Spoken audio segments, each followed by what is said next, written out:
What up? It's a Wednesday. You know what that means. It's Rumor and Innuendo. I'm Dominic D'Angelo of AdFreeShows.com, SEScoops.com, podcast Heat Wrestling, and I am with Mr. Robert Karplus.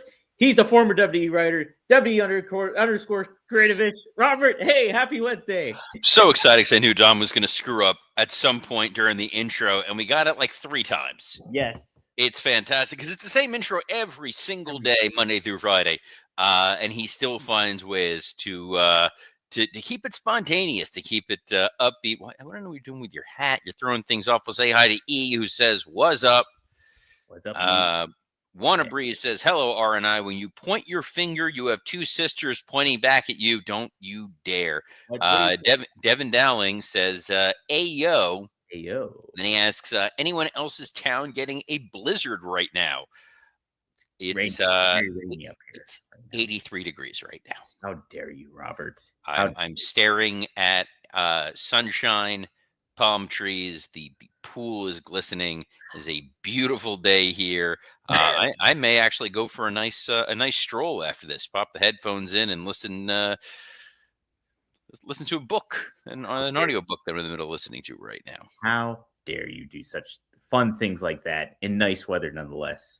Well, This is fun. I'm so excited, and I just can't hide it. I'm so excited, and I just can't hide it. Willie Thornbrew asks, he says, I'm so excited that winter is coming. It actually may be coming to Florida tomorrow. We're supposed to have a low of 55. No, say it ain't so, Robert. With the heat on, that's a shoot right there. Dre Owen says, "Hello, and I missed the show yesterday, but back for the loaded Dynamite preview." Yes. What's great is I literally joined like just as we were pushing play. I have not looked at the Dynamite previews, so I will be live reacting. No recollection of what the hell's going on. I think tonight is the Eddie Kingston match, right? It's winter is coming, Robert. All right. Well, we still got some more folks say hi to. Rude 7988 says, "Happy Wednesday, guys." And Wrestling Old Head says, "Good day to you all. Anyone catch NXT where the Saints went marching in?" No, did not see it. No, I watched NXT Deadline. So myself and Scott Chapman recorded and talked about that. That's up on the Working Stiff Patreon. A lot of great talent down there in NXT. There sure is, Robert. I'm still like of the camp. I kind of wish Obafemi was Cena's last opponent. Nah, you don't think so? Nah, because the reality is you couldn't put a guy like Obafemi into that spot for a couple of reasons. Number one, it would be a babyface versus babyface match. And you want the audience to really be able to just kind of disconnect, and it is our superhero of all superheroes, John Cena, versus an evil, unstoppable adversary. That's the first part. The second part of this is there is a section of the audience that's going to be so excited to see Obafemi, they're going to make it about him and not about John. So they're going to be cheering him, even if it is a baby. You don't want them booing Cena in his last match. You don't want it to be about anything other than that. And third, you don't want to put Obafemi on that kind of a stage in a John Cena match and run the risk of him having any sort of misstep. So putting him in there with a guy like Cody, who is physically a little bit more nimble. He's admittedly, he's younger. He's more spry. He's more in shape. He's going to be able to make Obafemi look great. Whereas if you listen to the Chris Van Vliet interview with John Cena, Chris Van Vliet, friend of the show, friend of mine. I don't know if have you ever met Chris? Oh yeah, me and Chris are friends. Yeah, Chris and I go way back when he was the WSVN Channel 7 correspondent for Deco Drive. Wow, he's a good dude. He used to come out. We used to bring him out to the Panther games. Cena was surprisingly candid in the way that the AI robot that John Cena has become can be candid, where he talks about physically, like, I'm tapped. Like, I'm at the point right now where what I can do is what I can do. And in those matches where I've gone full throttle, like a Charlie's Angels movie, it was me knowing like there is no tomorrow, but he wasn't game to try anything new on air that he hasn't tried out on a crash pad or worked out in the back. Putting Obafemi in that kind of a spot would do him no favors. And if the match winds up not being great, that's not how you want to color Obafemi in terms of his debut. Gunther can overcome and survive. Gunther gets good to great matches out of just about everybody that he wrestles. He can have a formulaic match with John Cena and people like it. They can pull out a couple of special things and people like it. Win, loss, doesn't really matter. It's sort of a one-off special. And John kept coming back to the notion that this show is a bit out of continuity. That was always his idea, is that it's a one-night only thing for everybody else, that it's NXT versus the main roster. You don't need storylines. You don't need a lot of other bells and whistles. It's just people are going to tune in to watch me. They're going to tune in to see my last match. Who can we put a spotlight on and who's going to step up? And I think, too, that's a really fair argument. In the same line, yeah, maybe Obafemi's not going up against John Cena, because I just thought it would be a neat kind of full circle thing. Some guy shows up, quote unquote, debuts and fights Cena just like Cena did with Kurt Angle. But in the same turn, they're still getting the rub with Cena being on the same card and the kind of spotlight and structure that show will have. So, yeah, I think that's a very fair argument, Robert. And you're right. Gunther will be a great opponent for him and be able to tell a good story because he's shown he can do it with anybody, basically, Gunther. So I'm with you now. You convinced me. You convinced me, Robert. Oh, good. Yes. I knew As you I'm were sitting here getting angry text messages from Scott Chaplin, who's... Is he tuning in right now? I know what you guys are thinking. If you listen to the Working Stiff program, you think like, that's a work. That's how these guys are on air. No, this is Scott 24/7. He's going off in the group about how WWE doesn't know how to make big stars. AEW makes stars. WWE stinks. It's weak sauce. Braun Breaker doesn't matter. AEW is incredible. And I'm just like, it's like, now, Robert, a toddler. You want to let him... Are you exaggerating what Scott's takes are, though, right now? Is he really in the camp? Oh no, these are verbatim quotes. Are they really? It's just so yes. It's frustrating.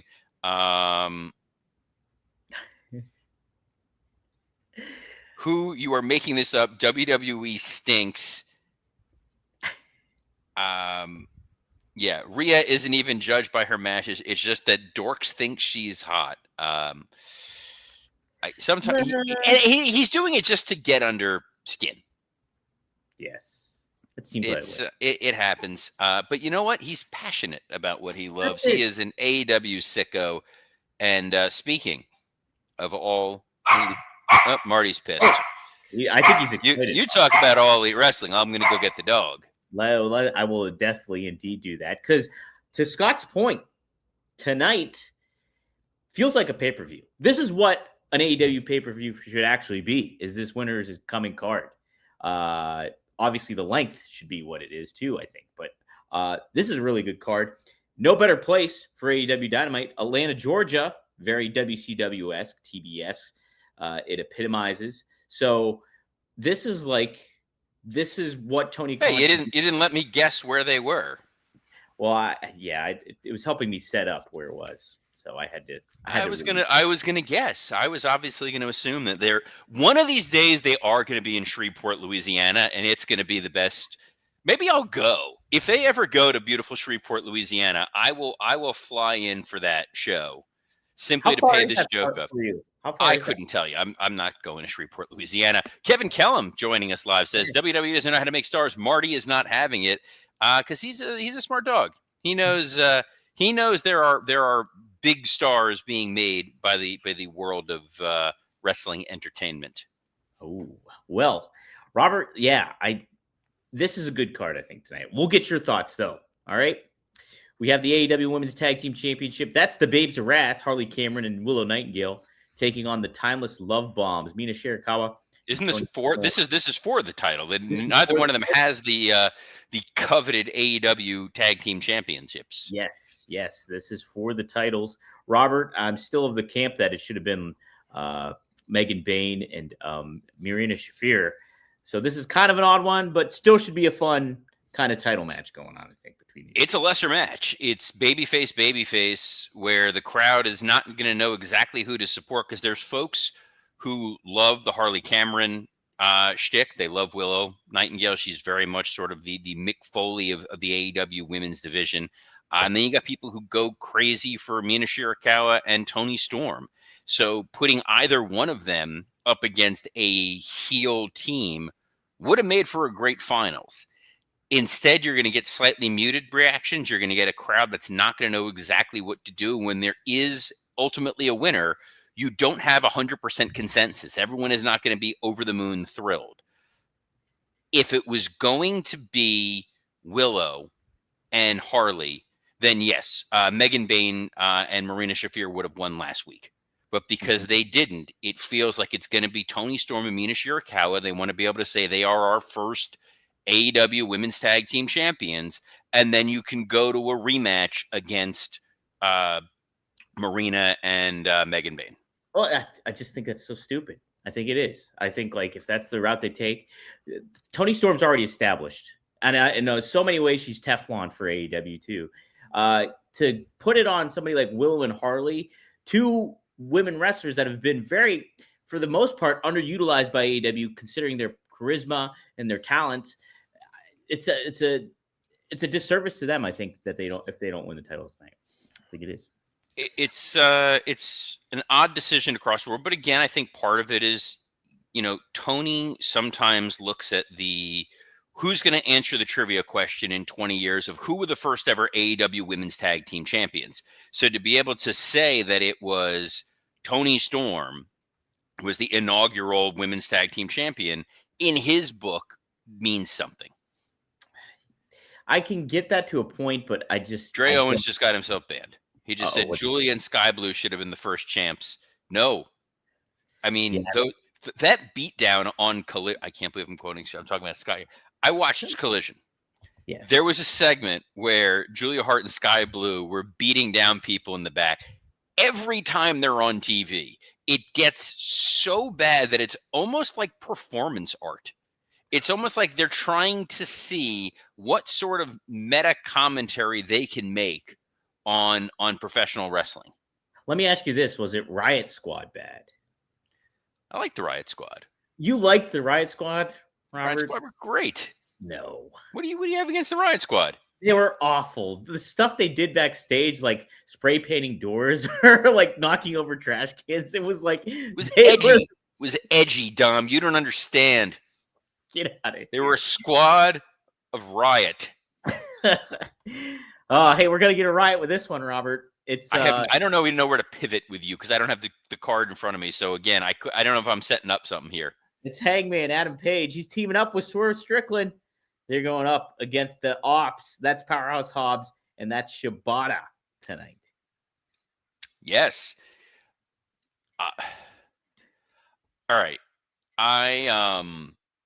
Again, because I watched Collision, I watched Swerve's return promo, which did take place on Collision, where he not only made his big, like, I'm back, here's my manifesto, but it was Hangman Page and I are going to team up and we're going to go up against the Ops. Like, this felt like a big, important moment that took place on Collision. So now we're getting this tag match, which feels like, in another world, like this could have been you could have built this up to a pay-per-view in theory. It's a good tag to have. Shibata is purely built to take a pin, which is fine. I'm sure we'll get a hook interference and there'll be all kinds of shenanigans there. But Swerve looks great now that he's back and coming out with the chain. And Devin Dowling says Swerve doesn't care about Hangman burning down his childhood home anymore because the Ops are bad. Had you watched Collision? He points out, I don't like Hangman. Hangman doesn't like me. This is a one-time deal. And then we're going to go back to hating each other because we're one of the great rivalries in all of wrestling. Again, it's you kind of forget, like, well, Hunter tried to have Steve Austin killed, and then they went on a two-man power trip. That's true. Hunter and Shawn had each other murdered a bunch. Randy Orton sexually assaulted Triple H's wife while she was handcuffed in the ring. My goodness. They're still buddies.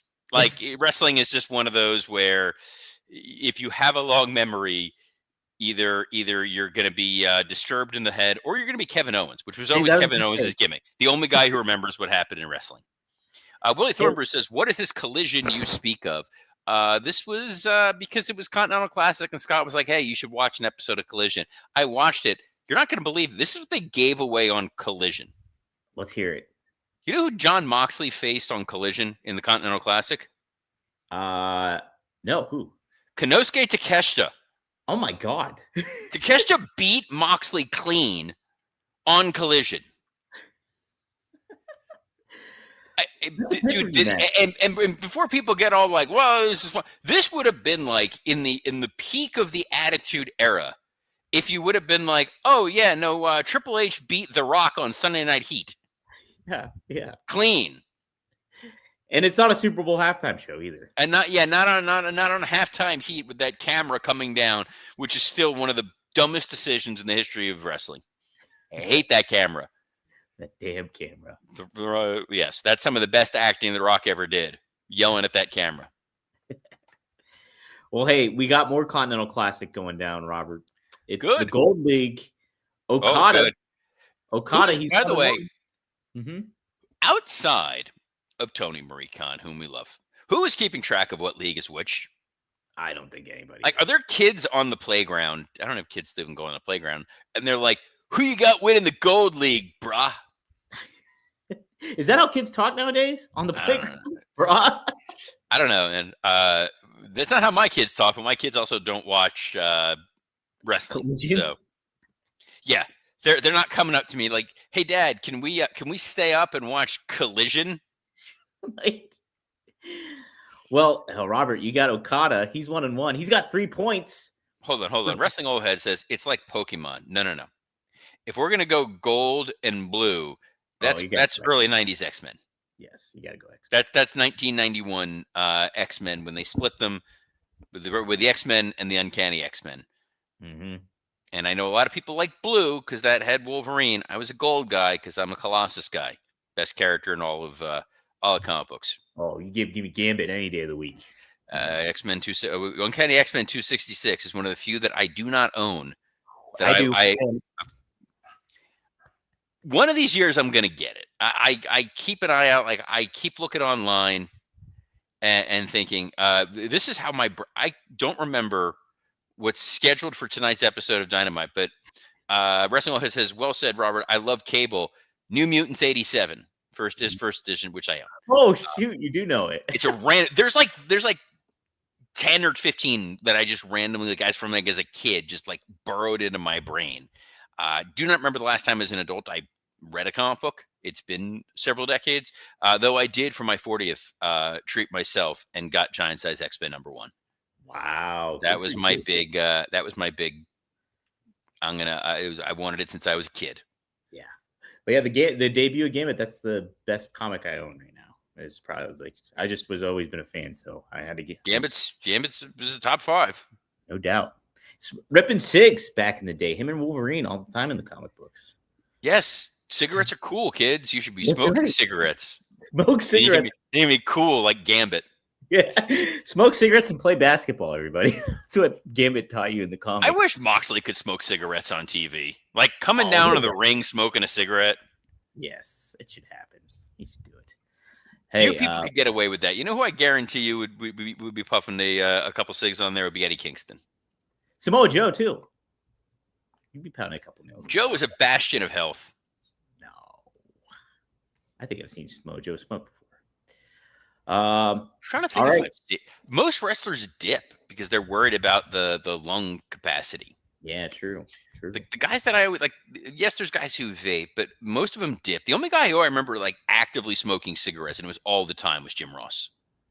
Oh, well, yeah, that makes sense. Oh, JR was a chimney.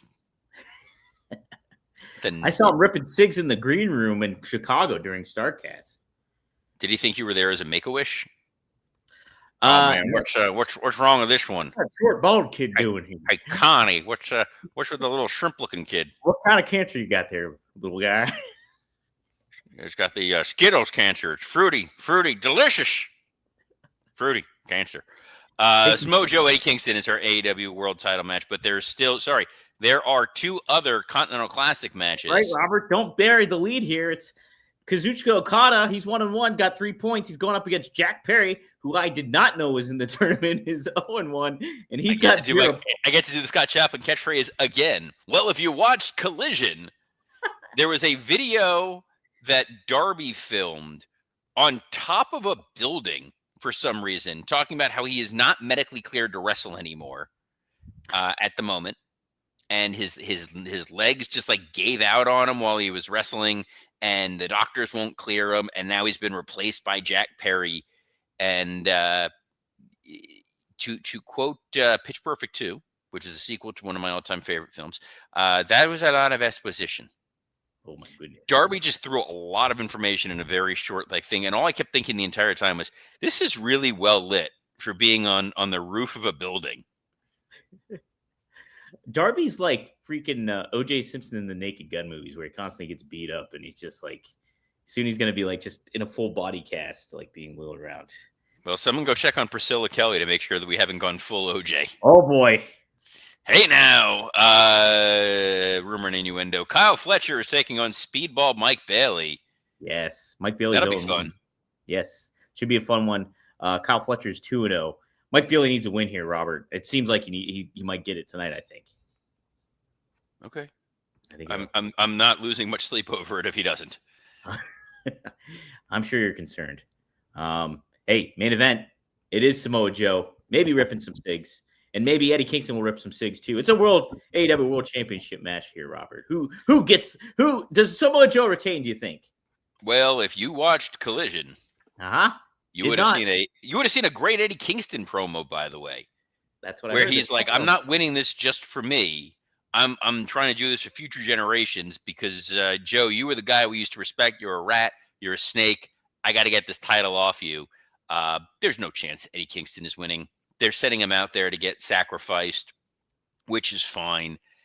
It kind of feels like there's a world in which you wind up with a 6-man with Eddie and Swerve and Hangman taking on the Ops. For those trios, do they still have the trios titles? The most coveted titles in all of professional wrestling for this week. The trios title. My goodness. I'm going to disagree with Alt Jake. He said the C2 is a dumpster fire. The C2 is Tony Khan at his best because it is literally just the kid who dumped out all of his action figures on the floor and just said, all right, no storyline needed. You versus you. It's the kid who loves action figures and math, Robert. Dude, it's because it's PWG. You give anybody this roster and just say, we're going to keep doing all these crazy ass, really fun matches. You know what? Yeah, give me Kyle Fletcher versus Speedball Mike Bailey. Give me Okada versus Jack Perry. I don't need a story. Let them go out there and just have a match. They did Mascara Dorada versus Claudio on Collision. Right. And they just, there it is. There's no consequence. None of it matters because we then seem stupid when we think that these matches matter. And then there's zero follow-up. Well, at least they have something to fight for. You know, the Continental title, is that what it is? Or the half of the unified? I can't figure out any of that. Again, I'm a relatively smart individual, but from what I understand, the unified title is the combination of 2 titles, but those titles are still separate, and one of them is up for grabs, and one of them is not. So if Okada loses one but keeps the other, he's not the unified champion, or the unified title goes away, or he wins the Owen Hart tournament, or he wins the Dynamite Diamond Ring. I don't know. Dude, here's what I know. Dynamite is on television tonight. Correct. We do not know who actually owns Warner Discovery. Correct. Very correct. And we will be back tomorrow talking about it, unless there was anything else on of the newsiness for today. Well, Robert, you touched upon the Chris Van Vliet interview with John Cena. Yes, one of the big takeaways that made some headlines was that John Cena cried, Robert, in regards to CM Punk going to Saudi Arabia. Did you happen to see that quote? I watched considering I said I listened to the whole podcast. Yes, I saw that quote. By the way, when I heard John Cena cry, I thought of that the one thing from The Simpsons from Lisa's wedding, where the robots just start crying and their heads burst into flames. Yeah, it was a very corporate answer It was almost like a troll answer, though, too, I thought. It was a very, like, the moment where John, where Punk and I were in the ring, and CM Punk went to Saudi Arabia, and he realized that this is beyond politics, and we're all people. And he went there, and he admitted he was wrong. Really? I think there's a little. I don't want to say it's totally tongue in cheek whatsoever, because I don't think it is, but I think in a way John Cena knows how his brand is online. He says something like that, then you go look at his Instagram, and it balances out the scales of all that, I think, in a little way. John Cena is a guy. So on this Thursday's episode of Working Stiff, Scott Chapp and I are going to talk quite a bit about the legacy of John Cena, and I've got some good John Cena stories and things like that we'll touch on. This was the most, like, you could almost see the little red dot from the sniper. Yeah, like it was. Again, we'll go back to The Simpsons. Like, that CM Punk moment was the Krusty the Clown. It moved me to a bigger house. Yes, CM Punk went to Saudi Arabia and apologized for talking about blood money because he got a lot of blood money. And if your favorite moment is when a guy was paid to go over there and say, "I'm sorry," in the most expensive cameo video ever purchased, good for you, John Cena. Good for all of you for joining us here, as you do every Monday through Friday at noon Eastern, on, dare I say, a plethora of platforms, including WW_Creative_ISH X account, the @SE Scoops X account, the @Dominic D'Angelo X account, and on YouTube on Rumor and Innuendo, ad-free shows, and podcast heat. Another one in the books. Looking forward to talking all things Dynamite and whether or not Speedball Mike Bailey picked up that all-important point. So on behalf of the man who might not sleep tonight until he finds out what happened to Speedball Mike Bailey, Dominic D'Angelo, I'm Robert Karpolis. Best of luck in your future endeavors. Real men also cry, dude. Shh.